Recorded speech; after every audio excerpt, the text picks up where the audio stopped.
बच्चों, कैसे हो आप सब? मैं आशा करती हूँ आप सब बहुत ही अच्छे और स्वस्थ होंगे।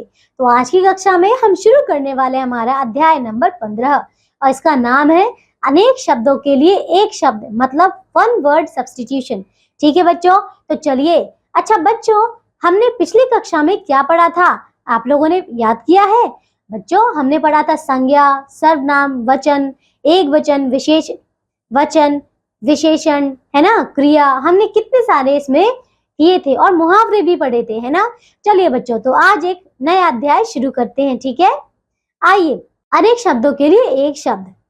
नीचे दिए गए चित्रों को देखकर उनके नामों को पढ़िए। देखिए इसमें ये क्या कर रहा है, जो कपड़े धोता हो उसे क्या कहते हैं? देखिए धोबी लिखा है। यहाँ देखिए, जो बच्चों को पढ़ाए उसे अध्यापिका कहते हैं। यहाँ देखिए, खेती बाड़ी करने वाला किसान होता है और पत्र बांटने वाला डाकिया होता है। ठीक है बच्चों, आइए आगे देखें। आपने देखा और पढ़ा कि ऊपर अनेक शब्दों के लिए एक शब्द का प्रयोग किया गया है। ठीक है, कम शब्दों में बात करना एक कला होती है। इससे बात आसानी से समझ में आ जाती है ना बच्चों? क्योंकि आपने देखिए एक पूरे वाक्य की जगह पे सिर्फ और सिर्फ एक शब्द लिखा है ना, और उसी से आपको उसका अर्थ समझ में आ गया है। ठीक है, भाषा को सरल और प्रभावशाली बनाने के लिए अनेक शब्दों के लिए एक शब्द का प्रयोग किया जाता है। ठीक है बच्चों, आइए आगे देखते हैं कुछ अनेक शब्दों के लिए एक शब्द। जैसे कि देखिए, अनेक शब्द क्या है? ये जहां प्रजा का शासन हो उसे क्या कहते हैं? एक शब्द में प्रजातंत्र। ठीक है, इसी प्रकार खर्च न करने वाला कंजूस होता है। जो अभिनय करती हो अभिनेत्री। जो 100 सालों का समूह उसे कहते हैं शताब्दी। ठीक है, अच्छे आचरण वाला सदाचारी। मांस खाने वाला मांसाहारी। केवल फल खाने वाला फलाहारी। अनेक रंगों वाला रंग बिरंगा। शाक सब्जी खाने वाला शाकाहारी। 10 सालों का समूह दशक। जिसे सब प्यार करें सर्वप्रिय। जिसमें बहुत खतरा हो खतरनाक। जो व्यापार करता हो व्यापारी। जो दूसरे देशों का हो विदेशी। जिसकी तबीयत ठीक नहीं है रोगी। जिसमें दया हो दयालु। साथ में पढ़ने वाला सहपाठी। जो आसान हो सरल। जो मिठाई बनाता हो हलवाई। बड़ा भाई अग्रज। छोटा भाई अनुज। विदेशों को माल भेजना निर्यात। ठीक है बच्चों, आइए आगे देखें। जिसके माता पिता ना हो अनाथ। मीठा बोलने वाला मृदुभाषी। थोड़ा बोलने वाला अल्पभाषी। कपड़े धोने वाला धोबी। जो पानी में निवास करे जलचर। जो भूमि पर निवास करे थलचर। आकाश में उड़ने वाला नभचर। जो विरोधी का पक्ष रखे विपक्षी। जिसे देखकर भय लगे भयानक। जिसका भाग्य अच्छा हो भाग्यवान। जो नीति से संबंध रखे नैतिक। जो शिकार करता हो शिकारी। जो धर्म को ना मानता हो अधर्मी। जिसका अंत ना हो अनंत। जो कभी बूढ़ा ना हो अजर। जिसे ज्ञान ना हो अज्ञानी। नई वस्तु की खोज करने वाला आविष्कारक। ईश्वर को मानने वाला आस्तिक। जहां औषधियां मिलती हैं औषधालय। जो व्यक्ति काम से जी चुराता हो कामचोर। जो व्यक्ति कविताएं लिखता हो कवि। उपकार को याद करने वाला कृतज्ञ। उपकार ना मानने वाला कृतघ्न। गांव में रहने वाला ग्रामीण। जहां चार रास्ते मिलते हो चौराहा। दूसरों पर दया करने वाला दयालु। जो धर्म का काम करे धर्मात्मा। जिसका कोई धर्म ना हो निर्दोष।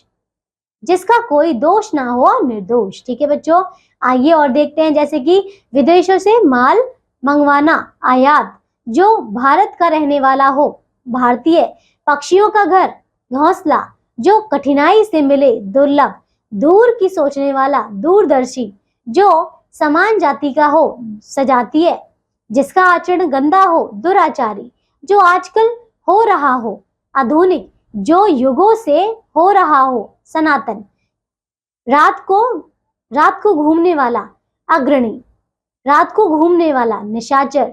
जो सबसे आगे हो अग्रणी। जो गांव में रहता हो ग्रामीण। जिसकी बुद्धि अच्छी हो बुद्धिमान। ईश्वर को ना मानने वाला नास्तिक। जो डरता ना हो निडर। जिसका कोई आकार ना हो निराकार। जिसकी कोई संतान ना हो, निसंतान। बहुत मेहनत करने वाला, परिश्रमी। परीक्षा लेने वाला, परीक्षक। परीक्षा देने वाला, परीक्षार्थी। जो डाक बांटता है, डाकिया, डाकिया। महीने में एक बार होने वाला, मासिक। वर्ष में एक बार होने वाला, वार्षिक। अधिक होने वाला, वाचाल। शरण में आया हुआ, शरणागत। साथ पढ़ने वाला, सहपाठी। अपना मतलब साधने वाला, स्वार्थी। ठीक है बच्चों, तो हमने इसमें कई सारे इसमें शब्द देख लिए हैं। ठीक है बच्चों, तो आइए दोहराते हैं जो भी हमने इस पाठ में पढ़ा है। देखिए, अनेक शब्दों के लिए एक शब्द के प्रयोग से भाषा सुंदर एवं प्रभावशाली बनती है ना बच्चों। आगे देखिए, अनेक शब्दों के लिए प्रयोग होने वाला एक शब्द अकेले ही पूरे अर्थ का बोध कराता है। ठीक है बच्चों, चलिए, तो ये अध्याय हमने पूरा कर लिया है। अब हम करते हैं इसके प्रश्नोत्तर। ठीक है बच्चों, तो आइए अभ्यास के प्रश्नोत्तर शुरू करते हैं। ठीक है, तो ये है पहला मौखिक प्रश्न, मतलब ओरल क्वेश्चन। तो पहला देखिए, निम्नलिखित प्रश्नों के उत्तर दीजिए। तो देखिए, अनेक शब्दों के लिए एक शब्द का प्रयोग करने से भाषा पर क्या प्रभाव पड़ता है? तो इससे क्या होता है? भाषा और सुंदर बनती है। ठीक है बच्चों, आप ख देखिए, परीक्षा देने वाले को एक शब्द में क्या कहते हैं? बताइए क्या कहते हैं? अभी देखिए, हमने यहाँ पे ऊपर देखा था, ये वाला देखिए, परीक्षार्थी। ठीक है बच्चों, आइए अब करते हैं दूसरा लिखित प्रश्न। ठीक है, मतलब रिटन क्वेश्चन। तो देखिए, पहला है, निम्नलिखित वाक्यांशों के लिए एक शब्द लिखिए। क है, जो गहने बनाता हो उसे सुनार कहते हैं। जो फल खाता हो, फलाहारी। जो खेती बाड़ी करता हो, किसान। प्रतिदिन होने वाला, चलिए बच्चों, तो बताइए इसका क्या होगा प्रतिदिन होने वाला? तो ये होगा आपका दिनचर्या। ठीक है, अच्छा, अड़ा देखिए, जिसके माता पिता ना हो वो अनाथ होता है। देखिए, तो चा का उत्तर है, जो लकड़ी का काम करता हो वो होता है क्या? कारपेंटर। जो देखिए, 6, जो मूर्ति बनाता हो, मूर्तिकार। जो किसी से ना डरे, निडर। ठीक है, आइए बच्चों दूसरा प्रश्न करते हैं। नीचे लिखे वाक्यों में रंगीन शब्दों के लिए एक शब्द लिखिए।